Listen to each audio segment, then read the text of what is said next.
मटियारवा से बबडो बाजता के डीजे मटियारवा से बबडो लगे सावन महीना बड़ा प्यारा देख बोला बम के लागता के नारा पूरा नेपाल से बबडो लगे सावन महीना बड़ा प्यारा देख बोला बम के लागता के नारा लगे सावन महीना बड़ा प्यारा देख बोला बम के लागता के नारा सुनी ले कि देव घर में सुनी ले कि देव घर में भीड़ बड़ी लागल बा बाजता के डीजे राउट हट से बम डोलल बा बाजता के डीजे राउट हट से बम डोलल बा मटियारवा से बम डोलल बा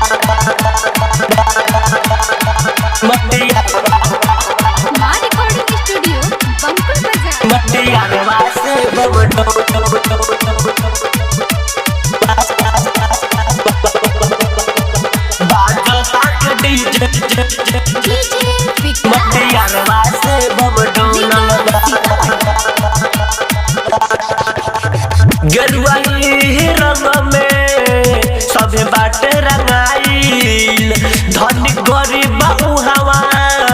कुछो नहीं चिन्हाइल कुछो नहीं चिन्हाइल मटियारवा से बम डोलल बा गेरुआ रंग में सभे बाटे रंगाइल धनी गरीब हवा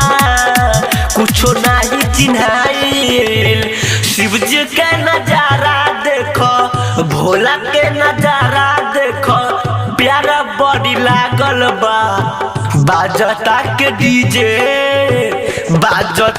डीजे होई नरवा से बम डोलल बा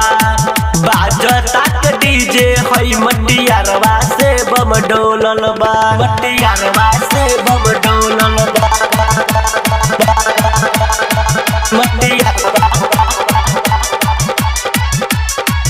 मटियारवा से बम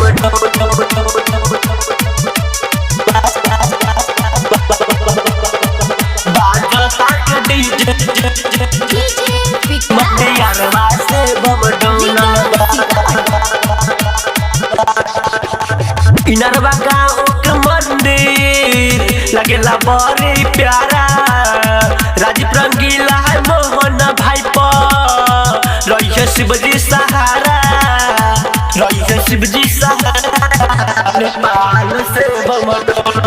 शुनगर के मंदिर लगेला बड़ी प्यारा भूपेन बाबाली पर शिवजी फेरी है नजारा लिखेला बाबू गीतिया राजेश संग चलता